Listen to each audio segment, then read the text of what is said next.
Welcome back to Weems Motor Co. Today we are going to put the Magneto into number 56, our Born Free 13 build.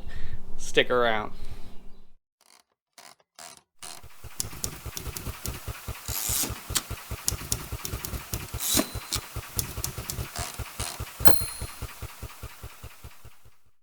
Welcome back to Weems Motor Co. We are back at F&A Cycles with my good buddy Eric today, and well, if you guys don't know, Mr. Eric is the man, the mad scientist when it comes to anything to do with magnetos, and he has these crazy setups for Harley Davidsons where he's using like dual magnetos and using what do you call it, like a belt driven dual mag and single driven for cone motors, and we have a belt drive. It's kind of like the ARD for Triumphs. Yep. Yeah, super cool stuff. We got to get together and do some sort of crazy pre-unit Triumph magneto setup that's just like off the wall. Do something wild, different for people.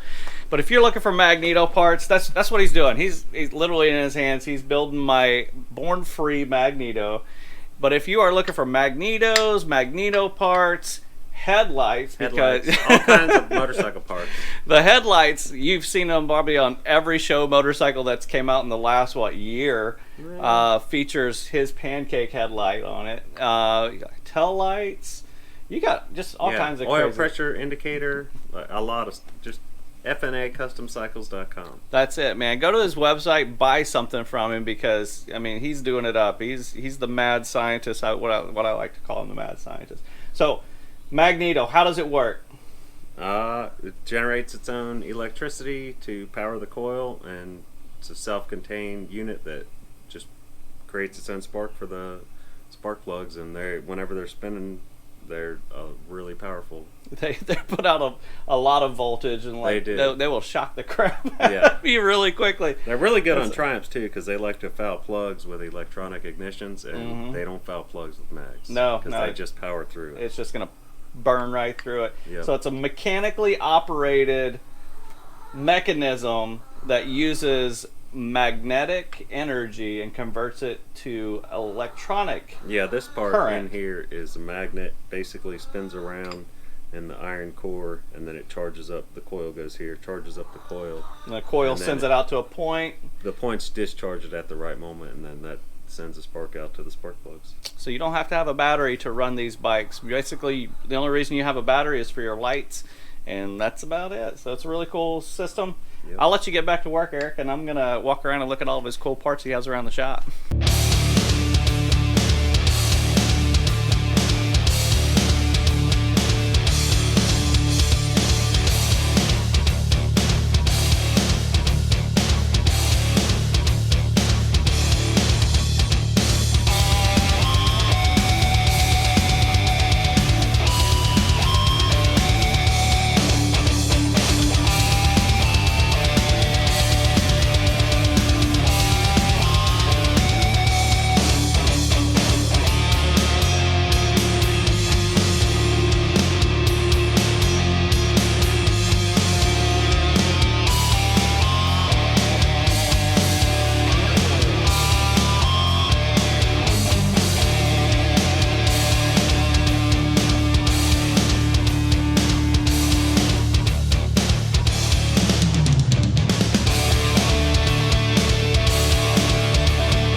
Eric's the man.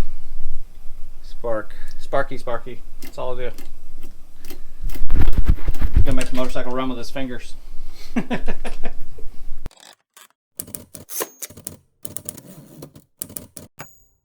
Alright, so scouring the internet, I discovered that there's no how-to videos on how to install a Joe Hunt or a Morris Magneto onto a pre-unit Triumph. Now there's tons of videos out there with unit Triumphs, whether it's Joe Hunt running a Morris Magneto or aftermarket electronic ignitions and stuff like that. The only pre-unit Magneto stuff that you're going to find is like Lucas original equipment magnetos. So for all of those people out there on the internet wondering how to install a Joe Hunt or a Morris Magneto on their pre-unit Triumph, this is the video for you. So we're going to take a little bit of time, talk through the process, talk through how to do each thing, because there's a lot of little technical details when it comes to installing a Magneto on your bike. So let's do it. Let's get to work. So a few of you might be asking yourself, well, what is a Magneto?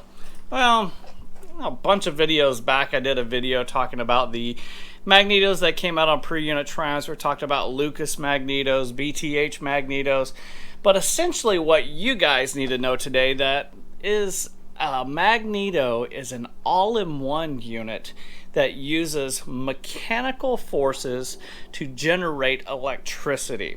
Now, on a pre-unit Triumph, like number 56 engines here, you do have to have a few special things to be able to set your bike up for Magneto, to make sure that your timing is exactly right. And we have some of those tools, and we're going to talk through some of those things. Some rudimentary manual stuff. They talk about measuring things, like you're supposed to go down 3/8 of an inch and stuff like that. Well, I like to be a little bit more precise when it comes to setting up the ignition and the timing on especially this bike, because we're running a supercharger, we're running fuel injection, and we're running some special fuel inside this thing. So I don't want anything to pre-ignite or backfire or any of those weird ignition issues that you may run into. So we want to make sure that everything's buttoned up nice and tight when it comes to this motor, that we can make sure that it breathes fire like it should. Alright, so before you decide to take on this project and tackle it yourself, here's some of the tools that I use when it comes to setting up the timing on these engines. The first being a degree wheel. Now this degree wheel is pretty special to me. It belonged to my dad. He used it on the very first motorcycle I ever touched. So it's pretty precious to me. But degree wheels, you can find them in all different kind of shapes and sizes. They're not particular to a certain make of motorcycle. Essentially it just is a wheel that does 360 degrees, usually divided by 90 degrees. So there's nothing special about those, but you're going to need a degree wheel. I fabricated up this nice little wire so I can identify when and where I'm located in my degrees when it comes to setting the motor up. Now up on top, what we have is a dial indicator with a magnetic base. I've made a little bracket that comes right off the top of the head, bolts down nice and tight. And we can set the 0 point when the pistons come to what's called TDC. TDC is top dead center. That says this piston is as high as it's going to go in its revolution, and it's really important to know where your TDC is when it comes to setting the degree wheel. So that's some of the tools. Outside of that, wrenches, screwdrivers, things that are kind of specific to your engine. But because I don't have the top end on this, it's going to be pretty basic to set this thing up for the timing that it needs. Another great tool to have in your arsenal when it comes to setting this up, especially when it comes to using a Joe Hunt or a Morris Magneto, is some sort of voltmeter that tells you when you have contact and when you don't, because you're supposed to set these things up to where they are just opening the points. Wondering what points are? Go back, watch that video from a few back. It'll talk and it'll show some videos of how they actually work.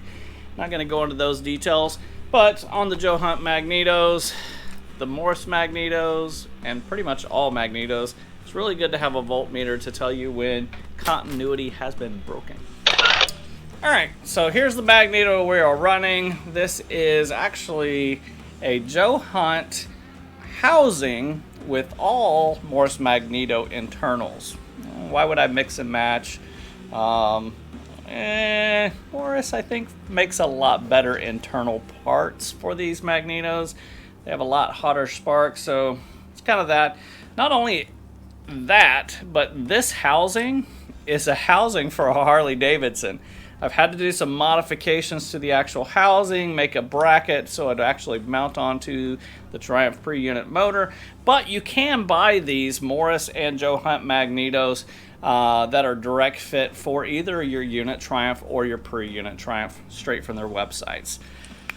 The Magneto drives on a nice little pinion gear. On your original ones, it would have a centrifugal force auto advance that looks like this. It works on springs, and as it spins, the springs pop out, and it causes the motor to change its timing. Well, with this motor being a performance motor, I need that timing to stay stuck and fully advanced at all times to get the maximum amount of horsepower out of this engine. So we have a solid billet aluminum pinion gear that we're going to be using to drive that. Alright, in addition to all of those special tools that we were talking about, it's always great to have a manual for the motorcycle you are specifically working on. Now, there are many different resources to find these vintage manuals online. However, I always like to have something hard in my hands. I have many copies of the original workshop manuals from Triumph through the 60s and the 50s. I have digital copies of those, but I've had this particular old Haynes Preunit Triumph manual. I've had it for probably at least 10 years.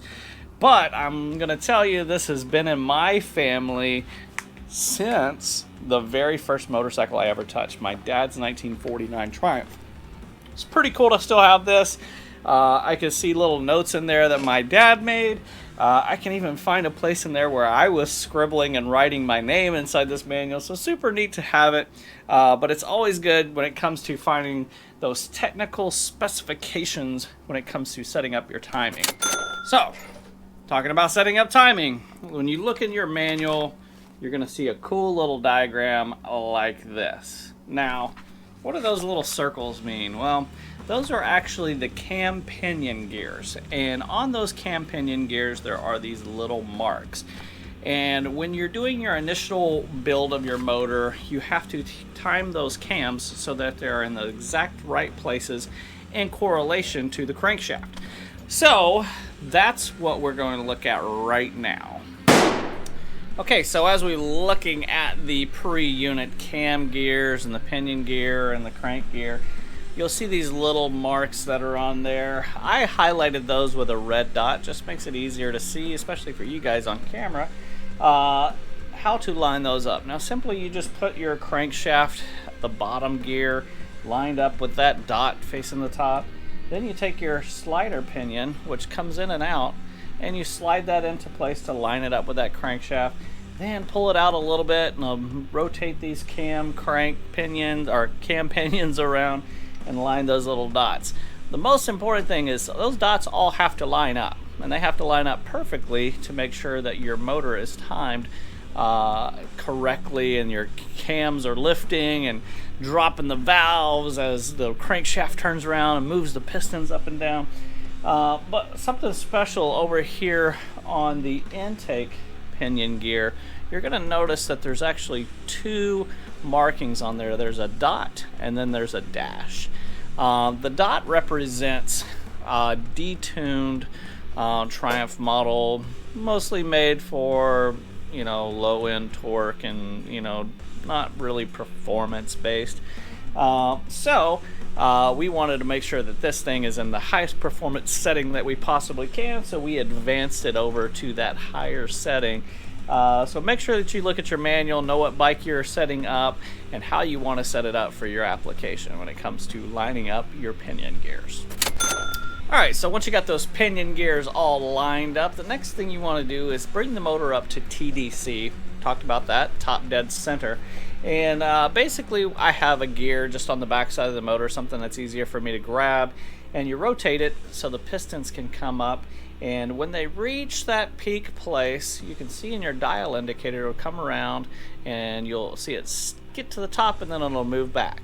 Well, when it gets to that top, you know that that's the highest point. That is the top dead center of your piston stroke, and that's where you want to set your pistons at in the beginning of timing for this magneto setup.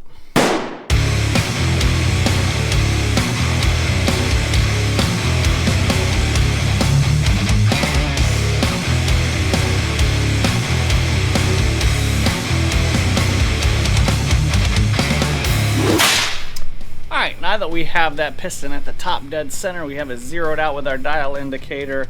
Next thing we're going to do is install our degree wheel and make sure that we have it indicated at 0.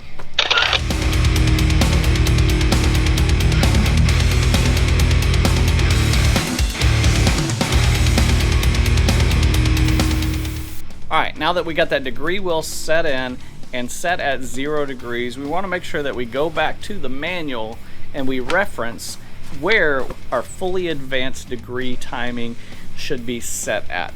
Now, with this pre-unit motor in particular, it tells me that my fully advanced setting should be at 39 degrees before top dead center. So that means we need to rotate that motor backwards beyond that place, 39 degrees, and then slowly work it up to 39 degrees, and that's where we need to install our magneto at.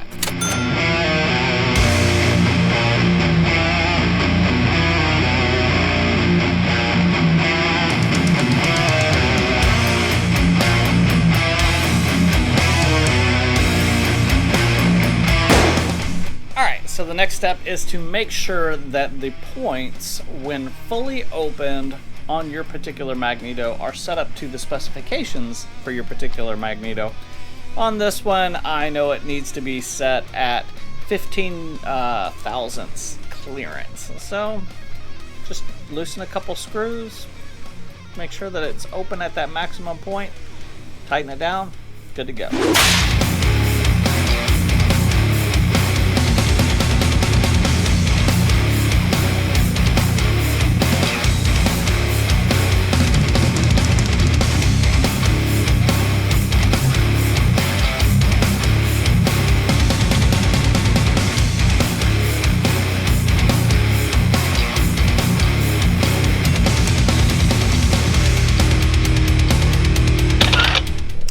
So on a pre-unit magneto, you have 3 mounting bolts on this really cool little flange, and they bolt right onto the back side of the timing housing.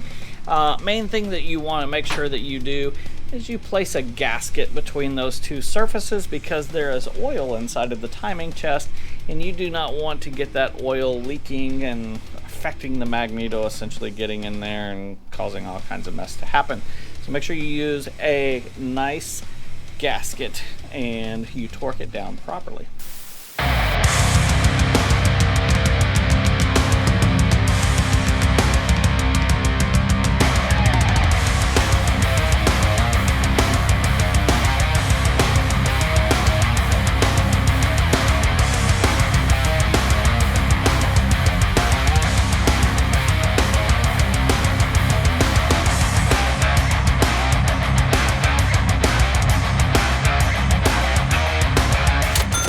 So the next part is you want to set it up so that that magneto, the points are just opening, and the easiest way to do that is using a voltmeter.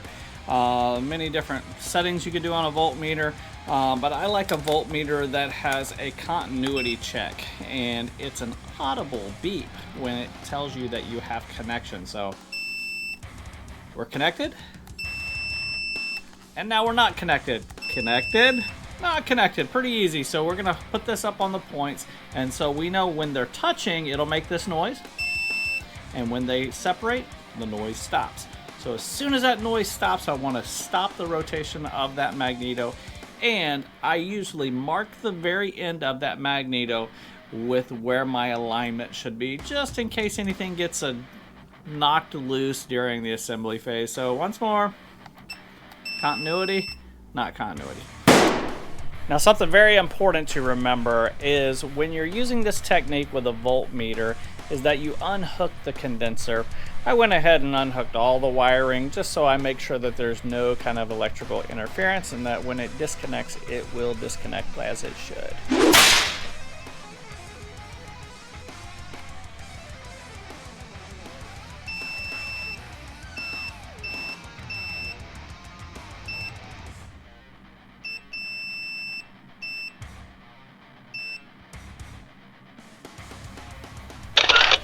Alright, so here's the real technical, have to be careful part.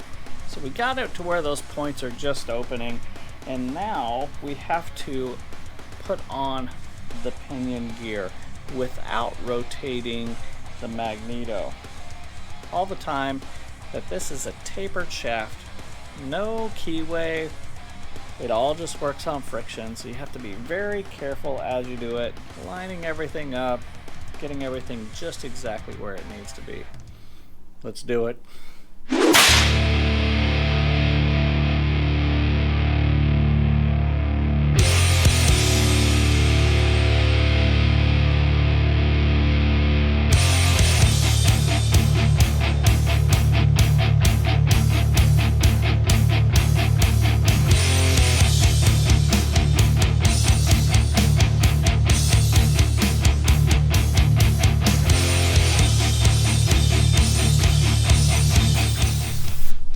And there you got it, folks. Throw that cap on there and you are ready to rock and roll with your pre-unit Joe Hunt or Morris Magneto setup. Well guys, that's going to wrap up the video today. Hopefully you've enjoyed it. If you're new around here, jump down, hit that subscribe button. If you really like the video, hit that thumbs up, turn those notifications on and let everyone know what's going on right here at Weems Motor Co. Peace.